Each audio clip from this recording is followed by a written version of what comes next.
Bonjour à toi. Alors bonjour, moi c'est Elios et je suis cosplayer depuis à peu près 8 ans. À quel âge es-tu tombé dans la marmite des mangas? J'y suis tombée quand je devais avoir 8 ans. C'était mon premier manga, c'était Olive et Tom. Enfin, Capitaine Tsubasa. Tu es plutôt manga livre ou anime?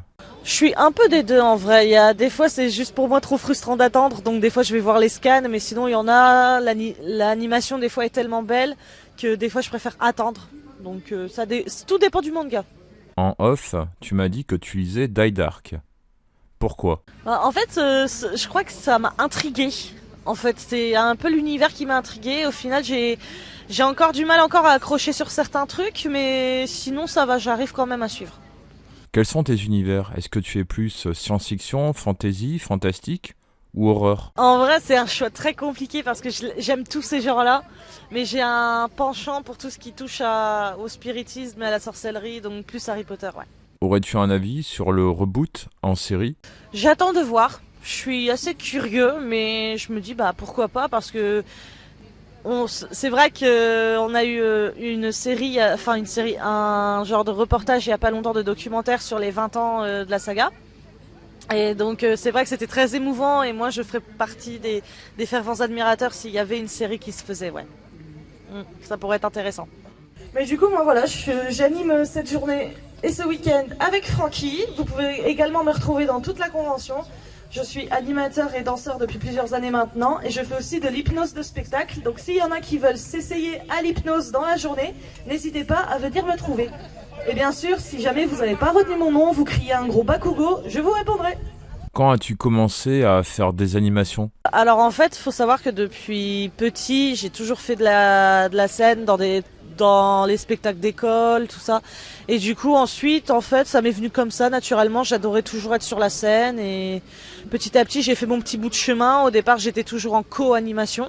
Puis au final, j'ai fini par développer mon petit truc. Qu'as-tu pensé des 2 jours de la Matsuri-Con? Alors, c'était très bien pour une première édition. Je trouve ça assez réussi. Après, comme moi, j'étais plus côté invité, côté staff, j'ai vu les couacs par-ci par-là. Mais sinon, c'était assez sympa. J'ai fait des super rencontres. J'ai fait pas mal de choses. Et franchement, le cadre se prêtait super bien à ce genre d'événement. Il y avait un peu le côté tradition Japon, avec le côté un peu moderne, avec les animés d'aujourd'hui comme Chainsaw Man ou Jujutsu Kaisen. Donc c'était très intéressant. Les cosplayers étaient adorables. Le concours cosplay était vraiment très bien fourni. Donc voilà, c'était super et j'espère qu'ils recommenceront l'an prochain. Qu'est-ce que tu gardes comme souvenir? Je pense que je garderai surtout... Ton entorse? Oui, mon entorse.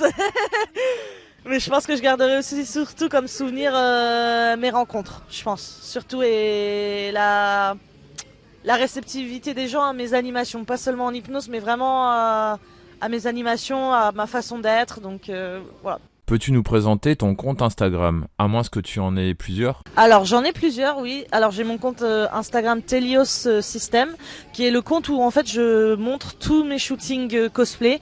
Souvent c'est réalisé par des amis bénévoles évidemment.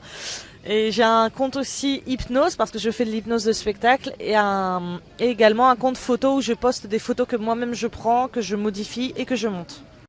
Maintenant qu'on a tous les volontaires présents, je vais vous demander alors de mettre les pieds à peu près largeur de hanche et de mettre vos deux mains comme ceci à peu près largeur d'épaule. Ok, super. Et maintenant que vous avez les mains comme ça, je vais vous demander d'imaginer un aimant d'une couleur et d'une forme, ce que vous voulez. Une fois, j'ai eu un arbre jaune. Vraiment. Ça peut être un aimant classique, comme ça peut être un donut gris, un arbre jaune, un arbre rose, ce que vous voulez. Ou une scène, je sais pas, ce que vous voulez. Et quand as-tu commencé l'hypnose? Alors l'hypnose, j'ai commencé il y a 3 ans avec mon meilleur ami qui est hypnotiseur de spectacle aussi et hypnothérapeute.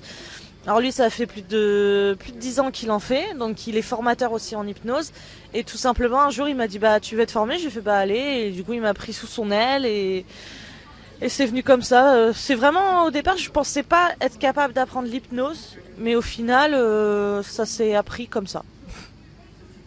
Il est formateur, donc il m'a fourni même un diplôme d'hypnose de spectacle.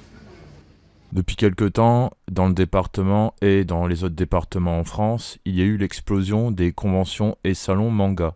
Avant, c'était que dans les grandes villes. Qu'est-ce que tu penses de cela? Bah, je trouve que c'est bien parce que ça permet aux personnes, par exemple, qui restent cloîtrées chez elles à faire leur cosplay ou leur TikTok, de pouvoir sortir, de pouvoir rencontrer peut-être des personnes qui sont de la même ville et qu'au final, ils ne le savaient pas au début. Je trouve que c'est essentiel parce que le cosplay, aujourd'hui, la communauté cosplay, je pense qu'elle en a grandement besoin de se rencontrer, de se rappeler que quoi qu'il arrive, on est tous passionnés par la même chose.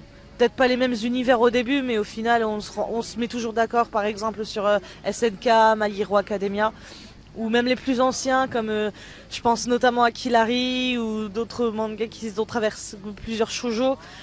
Donc je pense qu'il y a toujours moyen en fait de se retrouver, pas que avec le cosplay, mais justement les conventions qui se développent comme ça permet aussi aux introvertis de s'extravertir un petit peu et de se faire de nouvelles rencontres, des nouveaux amis. Et des fois ça peut aller même plus loin, ça peut être des amitiés qui durent des années et je trouve ça super bien.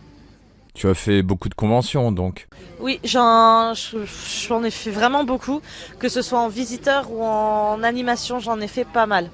Tu as eu des anecdotes? Alors j'ai une anecdote assez drôle, ouais. C'est à la TGS de Toulouse l'an dernier, je faisais une animation qui est mon animation la plus demandée, qui est le 1, 2, 3 Soleil version Squid Game. Et en fait, j'ai énormément de participants à chaque fois et il s'est passé une demande en mariage à chaque pause du Squid Game. C'était adorable et en fait, il faisait toute une situation, il y avait la demande en mariage puis la rupture et c'était vraiment très mémorable. Et on avait aussi le clown de ça, donc Pennywise, qui faisait toujours des pauses sacrément épiques pendant tout le jeu et ça c'est ce qui m'a marqué le plus. Est-ce que tu aurais autre chose à rajouter? J'espère qu'on se reverra et puis sous un autre cosplay, une autre aventure et comme j'aime bien dire, une nouvelle image.